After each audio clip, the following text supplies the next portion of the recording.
ప్రజలకి మనం చెప్పాల్సినటువంటి బాధ్యత సభ్యత ఉంది కాబట్టి, ప్రజల ఓట్లతో ఏ పరిపాలన జరుగుతుంది కాబట్టి, ప్రజాస్వామ్యంలో చెప్పాల్సిన బాధ్యత నాకు ఉంది కాబట్టి జగన్మోహన్ రెడ్డి పాపాలని లోపాలని కూడా నేను చెప్పడం జరుగుతుంది.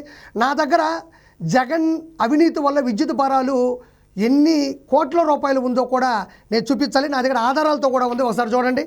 ఒకసారి ఈ షీట్ని మీరు ఇక్కడ నా పక్కన డిస్ప్లే చేస్తున్నారు, చూడండి ఒకసారి. జగన్ అవినీతి వల్ల విద్యుత్ భారాలు 1,29,000 కోట్ల రూపాయలు. విద్యుత్ ఛార్జీల పెంపు పాపం జగన్దే. అంటే విద్యుత్ ఛార్జీలని పెంచింది ఎవరో కాదు, జగనే. మళ్ళీ ఇక్కడికి వచ్చేసి మంచి డ్రామా ఆడుతున్నాడు. చంద్రబాబు నాయుడు గారు విద్యుత్ ఛార్జీలు పెంచేశాడు, మాట ఇచ్చాడు, మాట తప్పాడు అంటున్నారు. కాదు, 2019 నుంచి 2024 మధ్యన జగన్మోహన్ రెడ్డి చేసిన పాపాలే ఈ 1,29,000 కోట్ల రూపాయలు. వీటిని నేను పిన్ టు పిన్ చెప్తూ ఉంటాను.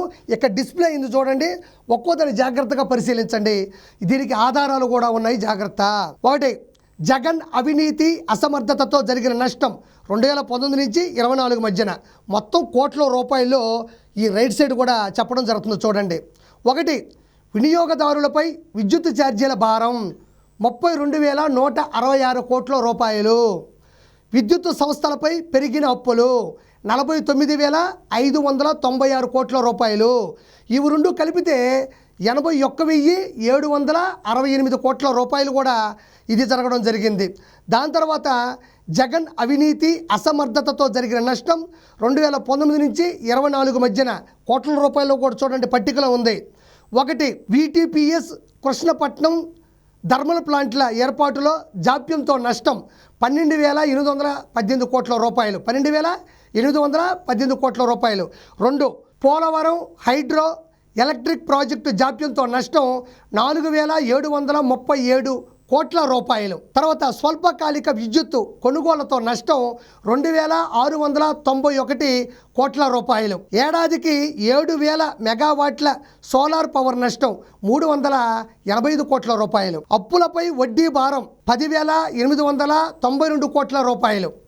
ఏపీ డిస్కంలు APPDCL నిర్వహణ వైఫల్యాలతో నష్టం 9,618 కోట్ల రూపాయలు.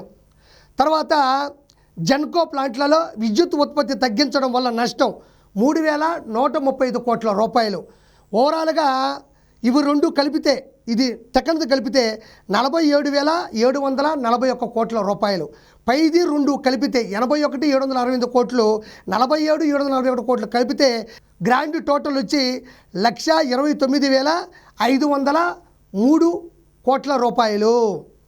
ఇది ఆధారం ఏంటంటే ఆంధ్రప్రదేశ్ ప్రభుత్వ శ్వేతపత్రం.